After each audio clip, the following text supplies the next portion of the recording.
Hello बच्चों, welcome to RD study time. और हम देखेंगे प्रश्नावली 8.2 का प्रश्न 2। प्रश्न 2 है, सही विकल्प चुनिए और अपने विकल्प का औचित्य दीजिए। तो देखिए, पार्ट फर्स्ट है 2 10 30 अंश 1 धन 10 स्क्वायर 30 अंश। हमने इसे हल करना है और देखना है इसे हल करके कि इनमें से कौन सा विकल्प सही है। तो चलिए इसे हल करते हैं बच्चों। 2 10 30, देखिए 10 30 अंश का मान क्या होता है? 10 30 अंश का मान होता है 1/√3। 1 धन 10 30 का मान 1/√3। इसका स्क्वायर है तो स्क्वायर कर दीजिए। आगे हल करते हैं। देखिए ये हो जाएगा 2 एकम 2 √3 1 धन, देखिए 1 का वर्ग हो जाएगा 1 और √3 का वर्ग, देखिए वर्ग से ये वर्गमूल हट जाएगा, ये हो जाएगा 3। आगे से हल करते हैं बच्चों। 2/√3, यहां 1 के नीचे कुछ नहीं तो 1 होगा। 3 हम ले लेंगे एलसीएम, तो ये हो जाएगा 3 एकम 3 धन 1 2/√3 3 धन 1 4 हो जाएगा, ये हो जाएगा 4/3। तो देखिए बच्चों 2/√3, अब ये 4/3 जो ये भाग में है ये गुणा करके व्युत्क्रम कर देंगे, 3/4 हो जाएगा। ये हो जाएगा 2 एकम 2 2 दूनी 4। अब देखिए 3 को हम लिख सकते हैं √3 गुणा दिया √3, और ये है √3 और 2। देखो √3 से √3 कट जाएगा तो ये हो जाएगा √3/2, √3/2। अब देखिए हमें यहां से विकल्प चुनना है, कौन सा विकल्प सही है। तो देखो साइन 60 अंश का मान, साइन 60 अंश का मान होता है √3/2। √3/2 हमें मिल गया है √3/2 जो कि मान होता है साइन 60 का। अगर हम cos 60 देखें, cos 60 का मान 1/2, ये विकल्प सही नहीं है। इसी तरह से tan 60 का मान, tan 60 का मान होता है √3, ये हमें जो मिला है वो √3/2 है, तो ये विकल्प भी सही नहीं है। इसी तरह से ये विकल्प भी सही नहीं है। तो कौन सा विकल्प सही है आप देखेंगे, √3/2 को हम लिख सकते हैं साइन 60 अंश। साइन 60 अंश का मान होता है √3/2, तो आप देखेंगे विकल्प ए सही है। अब हम देखेंगे पार्ट सेकेंड। तो चलिए आप देखते हैं बच्चों पार्ट सेकेंड। पार्ट सेकेंड है 1 ऋण tan स्क्वायर 45 अंश बटे 1 धन tan स्क्वायर 45 अंश। चलिए इसे हल करते हैं और देखते हैं कौन सा विकल्प सही है।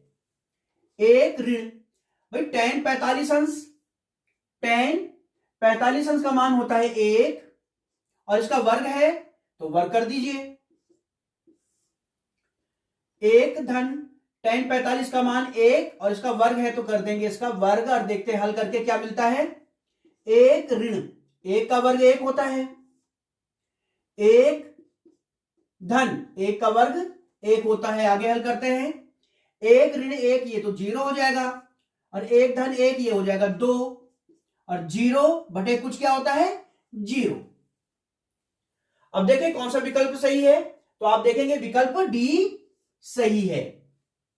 अब हम देखेंगे अगला पार्ट। अब हम देखेंगे पार्ट थर्ड, साइन 2a बराबर 2 साइन a तब सत्य होता है जबकि a बराबर है। देखिए ये ऑप्शंस दिए गए हैं, हमें देखना है कि किस ऑप्शन के लिए ये सत्य है, यानी ये दोनों बराबर हैं। LHS बराबर है RHS के, किस मान के लिए। तो देखते हैं यहां पे एक एक किस मान के लिए LHS और RHS बराबर है। तो पहले जीरो अंश के लिए चेक कर लेते हैं, ठीक है। तो चलिए a बराबर ले लेते हैं 0 अंश। हमें देखना है साइन 2a बराबर 2 साइन a। तो देखते हैं 0 अंश के लिए ये बराबर है या नहीं। ये LHS है, ये RHS है। पहले मैं LHS लेके चल लेता हूं। LHS है बच्चों साइन 2a और a बराबर क्या लेना है हमने 0 अंश। तो चलिए a बराबर 0 अंश लेके चलते हैं।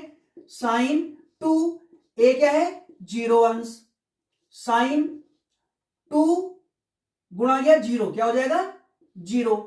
और साइन 0 का मान क्या होता है देख लेते हैं। यहां पे साइन 0 का मान होता है 0। अब हम RHS लेकर के चल लेते हैं। RHS क्या है 2 साइन a। तो देखिए 2 साइन a क्या रखना है 0 अंश। तो देखते हैं 2 साइन 0 का मान कितना होता है 0। तो 2 गुणा गया 0 क्या हो जाएगा 0। तो यहां हम देख रहे हैं कि LHS बराबर आ गया है RHS, यानी a बराबर 0 के लिए साइन 2a बराबर होगा 2 साइन a। तो यह था आपके पास प्रश्न 2 का पार्ट 3। अब हम देखेंगे अगला पार्ट। अब हम देखेंगे पार्ट 4। 2 tan 30 अंश बटे 1 ऋण tan स्क्वायर 30 अंश बराबर है। देखते हैं कौन सा ऑप्शन यहां पे सही है, ये किसके बराबर है इनमें से। तो देखिए यह है 2 tan 30 अंश बटे 1 ऋण tan का वर्ग 30 अंश। चलिए इसे हल करते हैं। देखिए बच्चों 2 tan 30 अंश का मान लगा लीजिए। tan 30 अंश का मान होता है 1 बटे वर्गमूल 3, ठीक है। 1 बटे वर्गमूल 3 होता है tan 30 अंश का मान।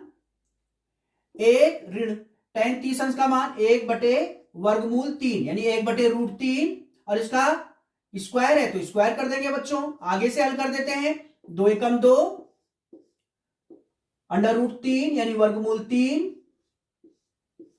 बटे 1 ऋण, देखिए 1 का स्क्वायर करेंगे 1 हो जाएगा, और स्क्वायर रूट 3 का स्क्वायर करेंगे तो स्क्वायर से स्क्वायर रूट हट जाएगा, ये हो जाएगा 3।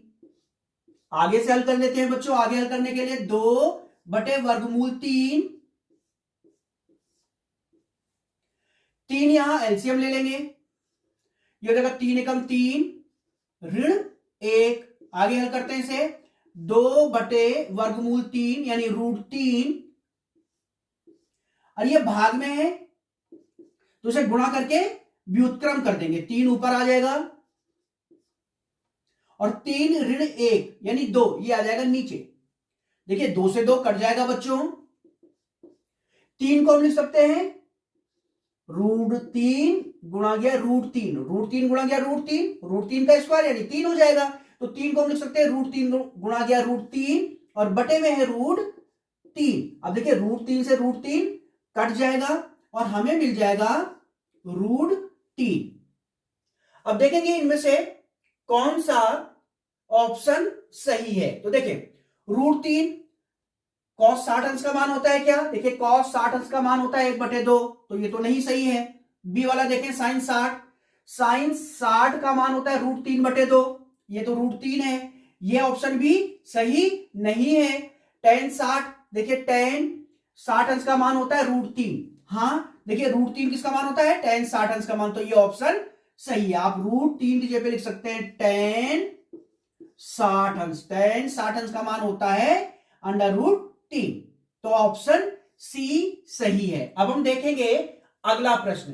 तो चलिए अब हम देखेंगे प्रश्न 3। प्रश्न 3 है यदि tan a प्लस बी बराबर है रूट 3 और tan a माइनस बी बराबर है 1/√3 और a प्लस बी बड़ा है 0 अंश से और छोटा है बराबर है 90 अंश के, और a बड़ा है b से, तो a और b का मान ज्ञात कीजिए। देखिए बच्चों हमें दिया गया है tan a धन b बराबर वर्गमूल 3 यानी रूट 3। ये हमें दिया गया है।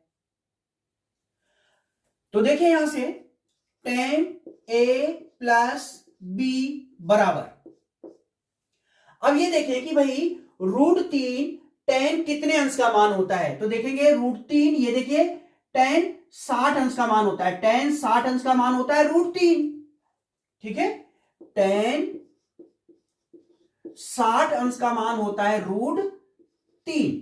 तो यहां √3 की जगह पे हम लिख देंगे tan 60 अंश, tan 60 अंश। यहां से आप देखेंगे tan से tan हट जाएगा, तो a प्लस b बराबर हो जाएगा 60 अंश। ये बन गई समीकरण 1। अब देखिए बच्चों, हमें दिया गया है tan a माइनस b बराबर 1/√3, tan a माइनस b बराबर, अब हम देखेंगे tan में 1/√3 कितने अंश का मान होता है, तो ये देखिए 1/√3 tan 30 अंश का मान होता है, tan 30 अंश का मान होता है 1/√3, tan 30 अंश का मान होता है 1/√3। तो 1/√3 की जगह पे हम क्या लिख देंगे बच्चों, tan 30 अंश। यहां से हम देखेंगे tan से tan हट जाएगा, तो a ऋण b बराबर हो जाएगा 30 अंश। ये बन गई समीकरण 2। अब समीकरण 1 और 2 को हल करेंगे और a और b के मान ज्ञात कर लेंगे। तो चलिए समीकरण 1 और 2 को हल कर लेते हैं। समीकरण 1 और 2 को जोड़ देंगे, जोड़ने पर b से b देखिए कट जाएगा, तो a का मान मिल जाएगा। तो चलिए जोड़ लेते हैं यहां पे समीकरण 1 और 2 को जोड़ने पर, समीकरण 1 व 2 को जोड़ने पर देखिए समीकरण 1 है a धन b बराबर 60 अंश, समीकरण 2 है a ऋण b बराबर 30 अंश। ये समीकरण 1 है, ये समीकरण 2 है। हम इसे जोड़ेंगे, देखिए b से b कट जाएगा, तो a धन a 2a हो जाएगा, और यहां हो जाएगा 60 और 30 90 अंश। तो यहां से आप देखेंगे a बराबर 90 और 2 यहां गुणा में है, ये भाग में जाएगा बच्चों, ये हो जाएगा 45 दूनी 90। तो आप देखेंगे यहां से a का मान हमें मिल जाएगा, a बराबर आ जाएगा 45 अंश। अब इस a का मान समीकरण 1 में लगा लेंगे या समीकरण 2 में लगा लेंगे, तो b का मान मिल जाएगा। तो चलिए a का मान लगा लेते हैं समीकरण 1 में, तो लिख लेते हैं a का मान समीकरण 1 में रखने पर, समीकरण 1 में रखने पर, तो समीकरण 1 है a धन b बराबर 60 अंश, तो a का मान लगा देंगे 45, तो 45 अंश धन b बराबर हो जाएगा 60 अंश। तो यहां से हमें b का मान मिलेगा बच्चों 60 अंश, 45 अंश को ले जाएंगे बराबर के दूसरी तरफ, तो माइनस में जाएगा, ऋण में जाएगा, तो b बराबर 60 में से 45 घटा देंगे, तो ये हो जाएगा 10 में से 5 गया 5, और 5 में से 4 गया 1, ये मिल जाएगा 15 अंश। तो इस तरह से आप देखेंगे a और b का मान हमने ज्ञात कर लिया है। तो यह था प्रश्न 3, और अब हम देखेंगे अगला प्रश्न। तो चलिए अब हम देखेंगे बच्चों प्रश्न 4। प्रश्न 4 है, बताइए कि निम्नलिखित में कौन कौन सत्य है या असत्य है, कारण सहित अपने उत्तर की पुष्टि कीजिए। हमें यहां बताना है कि ये सत्य है या असत्य है। तो देखते हैं बच्चों पार्ट फर्स्ट है साइन a प्लस b बराबर sine a plus sine b। अब हमने बताना है कि ये सत्य है या असत्य है। तो a और b का मान हम यहां लेके चल लेंगे, कोण a और कोण b का मान ले लेते हैं। मान लेते हैं, माना a बराबर कुछ भी ले सकते हैं, 30 अंश ले लिया जैसे हमने, और b बराबर ले लिया 60 अंश। a और b के मान ले लिए। अब हम देखेंगे इन मानों के लिए, यानी a बराबर 30 और b बराबर 60 के लिए, ये LHS और ये है RHS, ये बराबर हैं या नहीं है। तो पहले हम ले लेते हैं LHS। LHS है हमारे पास sine a plus b, LHS यानी बायां पक्ष। तो चलिए यहां चलते हैं इसे। साइन ए है 30 अंश और बी है 60 अंश। ये हो जाएगा साइन 60 धन 30, 90 अंश हो जाएगा। और साइन 90 अंश का मान होता है 1। अब देखते हैं RHS। RHS है साइन ए, RHS यानी दायां पक्ष, साइन ए धन साइन बी। साइन ए है 30 अंश, साइन बी और बी है 60 अंश। साइन 30 अंश का मान देखते हैं। साइन 30 अंश का मान 1/2 होता है बच्चों, तो यहां पे साइन 30 अंश का मान लगा लेंगे 1/2 धन साइन 60 अंश, और साइन 60 अंश का मान होता है √3/2। यहां से हम 2 ले लेंगे एलसीएम, तो ये हो जाएगा 1 धन √3। और अब आप देखेंगे कि LHS और RHS बराबर नहीं है, यानी ये आपस में बराबर नहीं है। यहां देखेंगे कि LHS बराबर नहीं है RHS के। LHS आ रहा है 1 और RHS आ रहा है 1 धन √3/2, जो कि बराबर नहीं है। तो आप देखेंगे साइन ए धन बी बराबर नहीं है साइन ए धन साइन बी के, तो ये हो जाएगा असत्य। तो यहां हम लिख लेंगे ये क्या है, असत्य है। अब हम देखेंगे पार्ट सेकेंड। देखिए पार्ट सेकेंड है थीटा में वृद्धि होने के साथ साइन थीटा के मान में भी वृद्धि होती है, यानी अगर हम थीटा का मान बढ़ाएंगे तो साइन थीटा का मान भी बढ़ेगा। तो देखते हैं इसे। तो पहले यहां लिख लेते हैं थीटा के मान और फिर इसके नीचे लिख लेते हैं साइन थीटा के मान। तो थीटा के मान लिखते हैं बढ़ते हुए क्रम में, पहले 0 अंश, 30 अंश, 45 अंश, 60 अंश और 90 अंश। आप देख रहे हैं थीटा का मान बढ़ रहा है। तो देखते हैं साइन थीटा का मान बढ़ रहा है या नहीं। तो साइन 0 के लिए 0, साइन 0 का मान 0, साइन 30 अंश का मान 1/2, साइन 45 अंश का मान 1/√2 होता है, साइन 60 अंश का मान √3/2 होता है और साइन 90 अंश का मान 1 होता है। तो आप देख रहे हैं थीटा का मान बढ़ रहा है, तो साइन थीटा का मान देखते हैं। देखिए पहले 0 था, फिर 1/2, 1/2 यानी 0.5 यानी बढ़ गया है। 1/√2 उससे भी बढ़ गया है। इसी तरह से बढ़ते बढ़ते ये देखिए 1 हो गया है। आप देख रहे हैं कि जब थीटा का मान बढ़ रहा है तो साइन थीटा का मान भी बढ़ रहा है, यानी ये कथन जो है ये है सत्य। अब हम देखेंगे पार्ट थर्ड। पार्ट थर्ड है थीटा में वृद्धि होने के साथ कॉस थीटा के मान में वृद्धि होती है, यानी यहां हमने देखना है कि थीटा का मान बढ़ेगा तो क्या कॉस थीटा का मान भी बढ़ेगा। तो देखते हैं इसे पार्ट थर्ड में। तो पहले हम थीटा के मान लिख लेते हैं, फिर हम कॉस थीटा के मान लिख लेंगे। तो थीटा के मान लिखते हैं 0, 30 अंश, 45 अंश, 60 अंश और 90 अंश। अब कॉस थीटा के मान लिख लेते हैं।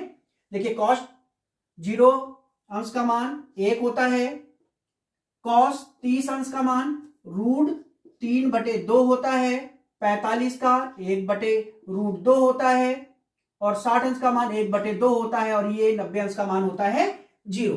तो देखिए थीटा का मान बढ़ रहा है।